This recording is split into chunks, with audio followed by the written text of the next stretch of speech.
তৃতীয় শ্রেণী বাংলাদেশ ও বিশ্ব পরিচয় চতুর্থ অধ্যায় সকল প্রশ্নের উত্তর নতুন বই 2026 অনুসারে তোমাদের তৃতীয় শ্রেণী তোমাদের সমাজ বিষয় তোমাদের যেটা রয়েছে চতুর্থ অধ্যায়ের যে প্রশ্নগুলো রয়েছে সবগুলো প্রশ্ন উত্তরগুলো তোমাদের আজকে দেখাবো 2026 নতুন বই অনুসারে। এখানে ক নম্বর দেখতে পাচ্ছ সঠিক উত্তরের পাশে টিক চিহ্ন দাও। এখানে সঠিক উত্তরের পাশে টিক চিহ্ন দিতে বলছে, যেমন জনসংখ্যার ভিত্তিতে বাংলা ভাষার স্থান কততম, সেটা হচ্ছে পঞ্চমতম। 2 নম্বর হচ্ছে নারীদের ঐতিহ্যবাহী পোশাক কোনটি, সেটা হচ্ছে সালোয়ার।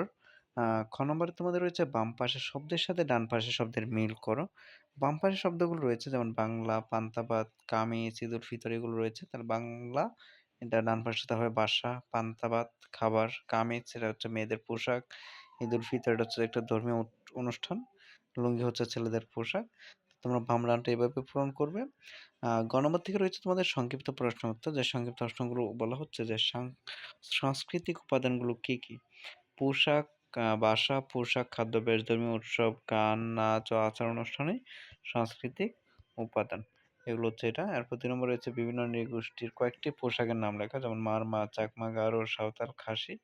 এগুলো হচ্ছে বিভিন্ন নৃগোষ্ঠীর কয়েকটি পোশাকের নাম।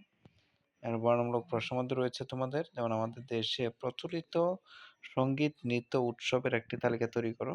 যেমন সঙ্গীতের মধ্যে রয়েছে লোকসঙ্গীত, ভাটিয়ালি, বাউল গান এটা। তারপর নৃত্যের মধ্যে রয়েছে তোমাদের লোকনৃত্য, আদিবাসী নৃত্য। উৎসবের মধ্যে রয়েছে ঈদুল ফিতর, ঈদুল আজহা এবং পহেলা বৈশাখ। তো সুপ্রিয় শিক্ষার্থীরা, আশা করি তোমরা বুঝতে পেরেছ। তোমাদের চৌদ্দ অধ্যায়ে যে প্রশ্নগুলো ছিল সকল প্রশ্নগুলো নিয়ে আলোচনা করেছি। তোমাদের কাছে যদি ভিডিওটি ভালো লেগে থাকে তাহলে অবশ্যই বলবো বেশি বেশি করে লাইক, কমেন্ট এবং শেয়ার করে আমাদের সাথেই থাকবে, এবং চ্যানেলটি সাবস্ক্রাইব করতে কিন্তু ভুলবে না, কারণ আমাদের চ্যানেল থেকে তোমাদের কাছে প্রতিনিয়ত তোমাদের নতুন নতুন ভিডিওগুলো আপলোড করা হয়। তো পুরো ভিডিওটি দেখার জন্য তোমাদেরকে অসংখ্য অসংখ্য ধন্যবাদ। পরবর্তী ভিডিওগুলো দেখার জন্য তোমাদের কাছে আমন্ত্রণ রইল।